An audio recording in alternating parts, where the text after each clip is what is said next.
J'aimerais qu'on commence ensemble un parcours toutes les semaines avec une vidéo chaque samedi sur ce qui est, je crois qu'on peut le dire, la plus grande révélation privée de tous les temps. On va rappeler dans un instant ce qu'est une révélation privée. Pour le dire autrement, le plus grand message du ciel, le plus grand cadeau de Dieu depuis que Jésus est venu sur terre pour nous sauver il y a 2000 ans. Rien que ça, oui. Alors si cette affirmation vous paraît complètement délirante, eh bien justement restez, car je compte bien démontrer ce que je dis. Je ne veux pas juste lancer ça en l'air comme ça sans aucune justification. Alors ne perdons pas de temps, je vous propose qu'on commence tout de suite à voir ça ensemble. Et avant de vous dire quelle est cette révélation privée qui est la plus grande de l'histoire, on va juste prendre quelques minutes pour rappeler ce qu'est une révélation privée afin d'éviter tout contresens. Le mot révélation vient du grec apocalypsis, qui veut dire aussi dévoilement. La révélation est donc l'action par laquelle Dieu éclaire l'humanité et nous dévoile son plan. Il peut nous révéler différents sujets, qui il est, qui nous sommes, le sens de notre vie, ce que nous devons faire, etc. Lorsque nous parlons de la révélation avec un grand R, nous entendons en fait l'ensemble de ce que Jésus a révélé pendant sa vie terrestre.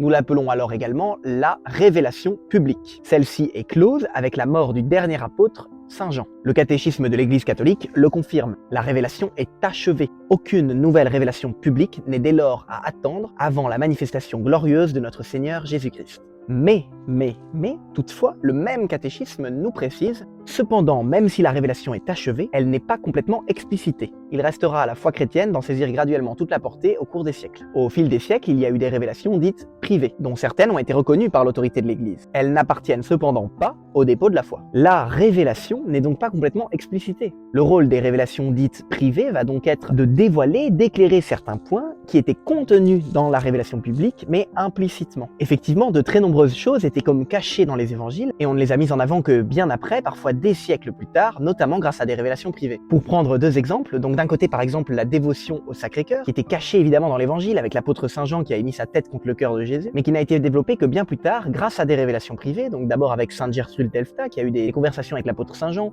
puis Saint Jean-Eudes évidemment, Sainte Marguerite Marie à la Coque, et plusieurs autres. Un autre exemple est le dogme de l'Immaculée Conception, qui lui aussi était caché dans les Écritures, mais qui n'est arrivé que tardivement et a notamment été propulsé encore une fois par des révélations privées, donc par exemple les apparitions de Marie à la rue du Bac, puis qui, après la déclaration du dogme, a été confirmé encore une fois par une révélation privée, les apparitions à Lourdes. Est-ce que vous suivez ?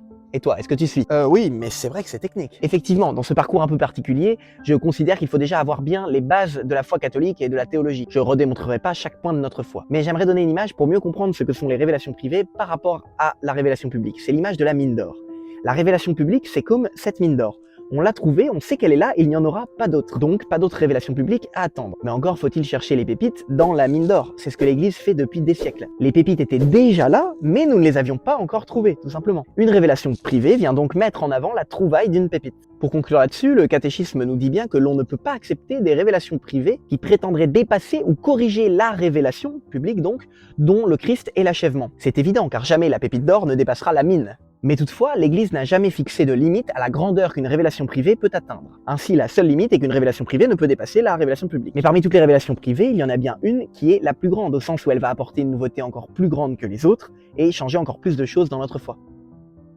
Alors je vais vous dire quelle est cette révélation privée simplement, et après, dans d'autres vidéos, je démontrerai en quoi c'est la plus grande, en quoi c'est absolument hallucinant, et en quoi ça va sûrement complètement renouveler, transfigurer la foi catholique dans les quelques années, les quelques décennies à venir. Cette révélation privée est tellement incroyable que pour reprendre mon image de la mine d'or, c'est comme si dans cette mine on avait trouvé un diamant. Donc c'est vraiment une révélation privée d'un tout autre ordre que tout ce qu'on a eu jusqu'ici. C'est une réelle nouveauté à laquelle on ne pouvait pas s'attendre. C'est la plus grande des pépites. Et vous verrez que ce n'est pas du folklore, ce n'est pas une hérésie, c'est pas du n'importe quoi, non, c'est très solide, on verra tout ça ensemble. Donc c'est une révélation privée qu'a reçue une mystique du 19e et du 20e siècle, Luisa Piccarreta, à qui Jésus a dicté de nombreuses choses sur ce qu'il appelle sa divine volonté. Le thème de la divine volonté est tellement ce qui est central dans ces messages que l'on peut résumer cette révélation privée en disant que c'est la révélation privée sur la divine volonté. L'essentiel des messages est contenu dans les 36 tomes qu'a écrit Luisa Piccareta sous le nom du Livre du Ciel. Je vais vous chercher ça. Donc ça fait une certaine taille, et il y a aussi d'autres écrits qu'a reçus Luisa.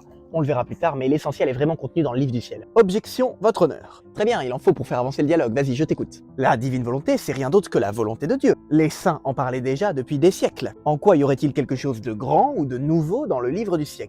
Très bonne remarque. Mais oui, effectivement, les messages reçus par Luisa sont radicalement grands et nouveaux. Mais c'est tellement colossal qu'on n'aura pas le temps de voir tout ça dans cette première vidéo. Donc tu sais quoi, je te laisse un peu de suspense et on verra tout ça les prochaines fois, crois-moi. Mais en deux mots, tu peux détailler un tout petit peu le sujet de ces révélations privées ? Oui, en résumant à l'extrême, en fait, dans le livre du ciel, Jésus dit qu'il vient instaurer une nouvelle sainteté divine pour notre temps qui n'existait pas avant, que Jésus appelle la vie dans sa divine volonté, dans son royaume, qui n'est autre que la vie même du ciel qu'on va pouvoir vivre dès cette terre, qui est le retour au but initial et à l'état pour lequel nous avions été créés, en Éden, bref, l'accomplissement des paroles du Notre Père, que ton règne vienne, que ta volonté soit faite sur la terre comme au ciel. Ça fait beaucoup, hein? Oui, ça fait beaucoup. Mais on verra tout ça en détail dans les prochaines vidéos qui vont suivre, alors patiente un peu. Ok, je vais patienter, mais par contre là, je viens de vérifier sur internet, cette Luisa Picaretta n'est pas encore béatifiée ni canonisée. Donc clairement, qu'est-ce qui me prouve que ça vient bien de Dieu? D'autant plus qu'une affirmation extraordinaire demande des preuves extraordinaires, à la hauteur de ce qui est affirmé. Si tu me dis que cette révélation privée est la plus grande de toute l'histoire de l'Église, ça me rend encore plus méfiant sur cette mystique. Et il va falloir que tu m'apportes beaucoup d'éléments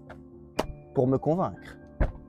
Ne t'inquiète pas, j'ai ça en stock. Toutefois, tu as raison, il va falloir prouver que ça vient bien de Dieu avant d'aller plus loin. Ce sera l'objet de notre prochaine vidéo. Regardons justement ensemble quelles sont toutes les possibilités pour une révélation privée.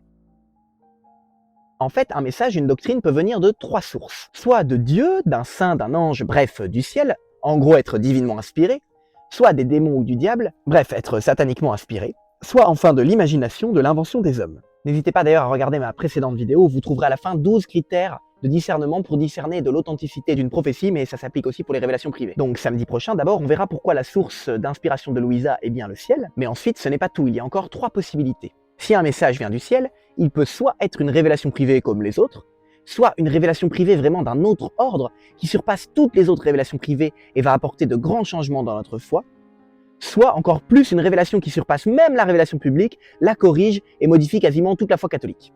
Nous démontrerons en fait que c'est la deuxième possibilité ici qui est la plus juste. Certains croient que le livre du ciel n'apporte rien de vraiment nouveau et est juste une révélation privée comme les autres, et nous verrons que c'est faux. Mais à l'inverse, il faut aussi le dire, certains pensent qu'il n'y a plus que le livre du ciel qui est valable, qu'il a même surpassé la Bible, et que c'est devenu une nouvelle religion qui permettrait de ne plus avoir les sacrements, de ne plus obéir au pape, etc. Nous verrons que cette interprétation aussi, pour le coup, est abusive.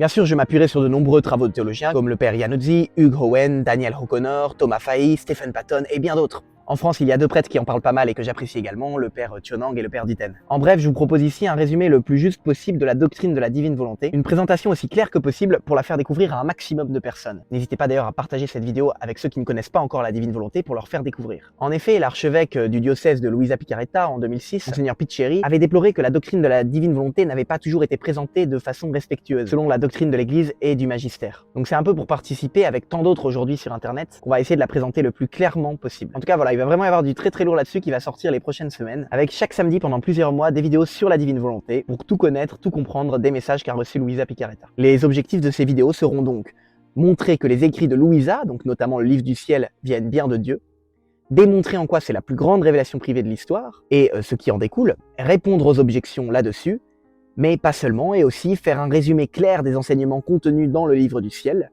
donner envie évidemment du coup d'aller lire le livre du ciel, faire connaître enfin la divine volonté au plus grand nombre de catholiques. Ah, parce que si on n'est pas catholique, on peut pas connaître la divine volonté? Si, évidemment, mais comme je le disais, il faut déjà avoir pas mal de bases sur la foi catholique, et être un minimum ouvert, avoir du désir au moins. Voilà, je vous laisse là, et on se retrouve la semaine prochaine pour une vidéo détaillée sur la mystique en question, Luisa Picaretta, et en quoi, pour commencer, ces messages viennent bien de Dieu.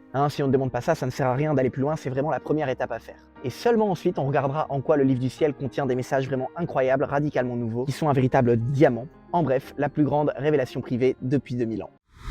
Les amis, avant que vous partiez, je vous annonce que j'ai créé une méthode complète et organisée de la vie spirituelle pour apprendre à vivre votre vie avec Dieu, que vous soyez un débutant dans la foi ou que vous priez déjà 1 heure par jour depuis 20 ans. Avec cette méthode, vous recevrez un recueil de plus de 1000 citations de saints que j'ai compilées, ainsi que des fiches outils qualitatives pour chaque cours et tant d'autres choses. C'est le contenu le plus qualitatif que j'ai jamais fait de ma vie et j'ai hâte de vous présenter tout ça. Pour en savoir plus, vous pouvez dès maintenant regarder la première vidéo qui est sur le but de la vie et que j'ai mise en description et commentaires épinglés. On se retrouve tout de suite là-bas pour ceux qui le veulent, que Dieu vous garde.